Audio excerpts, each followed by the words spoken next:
while I understand the focus on 2030 and the need to make sure the DIP is fully funded, I'd also just gently point out that these are questions for future budgets and spending reviews. It's Defence Day.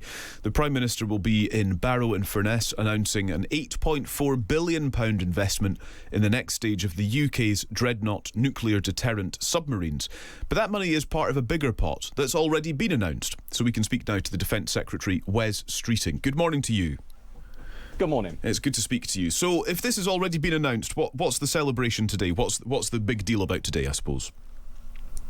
Well, today we've obviously set out the money that's going into defence, but today we're announcing how we're spending it. And the announcement today in Britain's nuclear deterrence, the investment we're making, will not only reinforce that deterrence and safeguard it for generations to come, it places defence right at the heart of this Prime Minister's agenda around reindustrialisation, the creation of good, well-paid jobs, not just here in Barrow-in-Furness, but right throughout the supply chain across the country.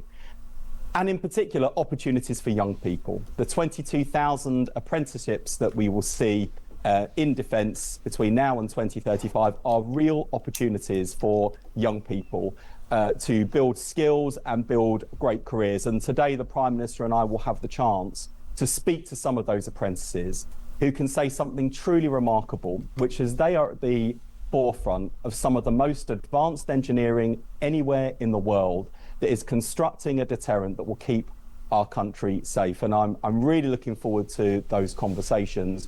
More than that, I'm looking forward as Defence Secretary to making sure that we do those three things: reinforce Britain's deterrence and rebuild Britain's defence capability, to reindustrialise our country and create good jobs right throughout Britain, and thirdly, to make sure that those are also creating opportunities for so many young people who are crying out for them, particularly those from working class backgrounds like mine, and some of those people who are currently among the, shamefully, 1 million young people in our country who are not in education, employment and training and need exactly these sorts of opportunities. The budget for the nuclear deterrent on submarines used to be about 5 to 6% of the overall defence budget. It's now a quarter, 25% of the whole budget. What impact does that have on your spending decisions as Defence Secretary when it comes to the overall defence picture, when nuclear deterrent accounts for so much of the overall budget? You're right, it has grown significantly, and of course that does mean choices right across the board in terms of what we're investing in and the capabilities we need as a country. I'd say two things about that. The first is we use our nuclear deterrence every single day. It is a continuous at-sea deterrence, and from the inception of nuclear weapons, we've had in Britain and other nuclear powers around the world, including adversaries, a degree of responsibility exercised and deterrence enforced, which means these weapons have never been used and those countries have never faced each other in a devastating war. So we should be clear about the fact that Britain's defence is built on the bedrock of this deterrence capability. But secondly, as the Defence Investment Plan sets out, we also need to be investing in our wider capability. And in fact, just in the short time that I've been Defence Secretary, we've been announcing investments in the next generation of combat fighter aircraft, which will include autonomous technology. We've also been investing in new spy drones, which tells you something about both the way in which defence and warfare is changing, the fact that our country continues to be pushing the frontier of defence innovation. These are all good things, and it's important that we keep up but also keep ahead. That's what the Defence Investment Plan enables us to do. There's clearly more to do in terms of the medium to long term as we look to 2035, but as you've heard from the Prime Minister, he is absolutely committed to making sure that that Defence Investment Plan is fully funded, and we know how strongly the Chancellor of the Exchequer feels about that. having resigned on this matter as a point of principle from the previous government. Well, indeed. I'm grateful that you mentioned that, because when John Healey quit as Defence Secretary, he also called for military budgets to hit 3% of GDP by 2030. But now you, Healey, and the Prime Minister seem to be talking about 2035 and 3.5% of GDP by then. I think we're all slightly confused about whether the Chancellor's going to remain the Chancellor for much longer. If he resigned on this point of principle previously, when's he going to go this time?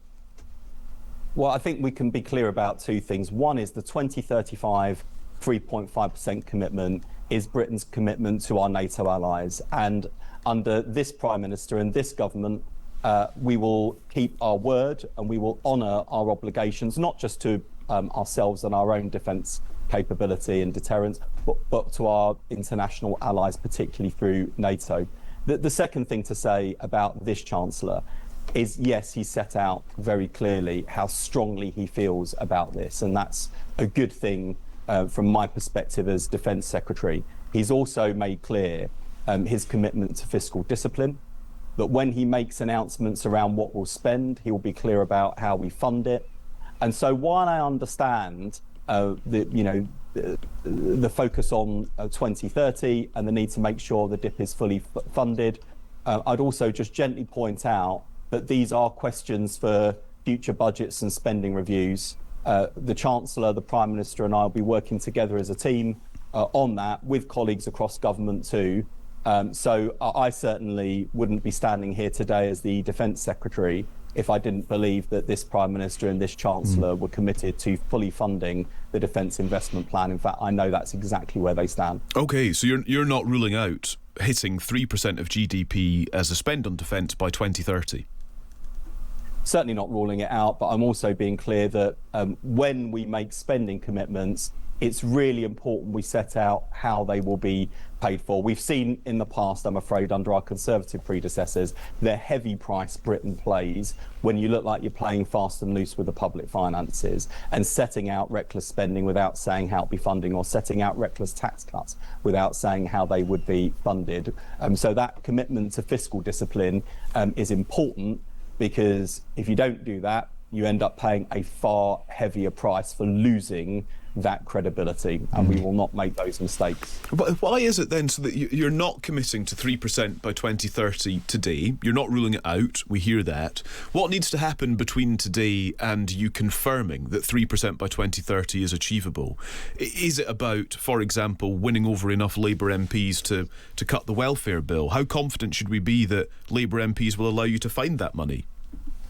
Well, I'd say two things. In terms of the path to meeting our NATO obligations. Sorry, I'm talking about the 3% by 2030 and hitting that target. And obviously that's on that journey, and that's one of the things that John Healey was talking about when he was in my shoes as Defence Secretary.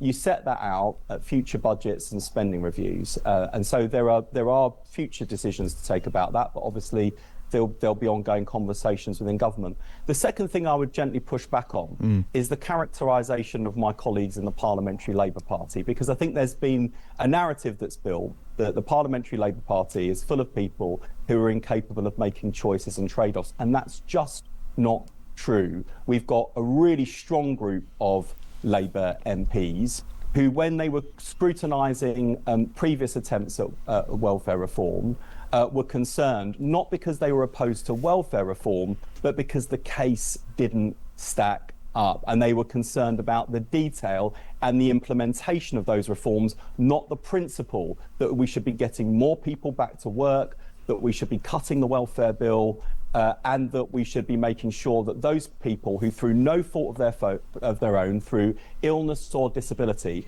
receive the support they need to lead dignified, secure and fulfilling lives. So those are the principles that welfare reform is built on. And just as you've seen the Prime Minister this week facing into some really big challenges facing our country, the million young people that are unemployed, the future of social care, you can expect this Prime Minister to also face into that challenge of how we get more people out of work back into work and cut the welfare bill. Just finally, Wes Streeting, on something else, if I may. UEFA's meeting today, an emergency meeting after this controversial proposal from FIFA about selling a stake in competitions, including the World Cup. Would you support the UK nations boycotting the World Cup if Gianni Infantino's plans proceed? Well, we're probably not at that stage yet. I do think that the outcry we've seen around the world from national football associations like ours, from UEFA, indeed from political leaders, including our own Prime Minister, should have sent a message to FIFA that the World Cup is not theirs to sell. So I hope that, having, for reasons none of us can understand, embarked on this harebrained scheme, I hope that FIFA very quickly abandon it. This is not what football needs. This is not what fans deserve. And I think the outcry we've seen here and across Europe and around the world should hopefully see FIFA knock this on the head. Defence Secretary Wes Streeting, thank you for your time.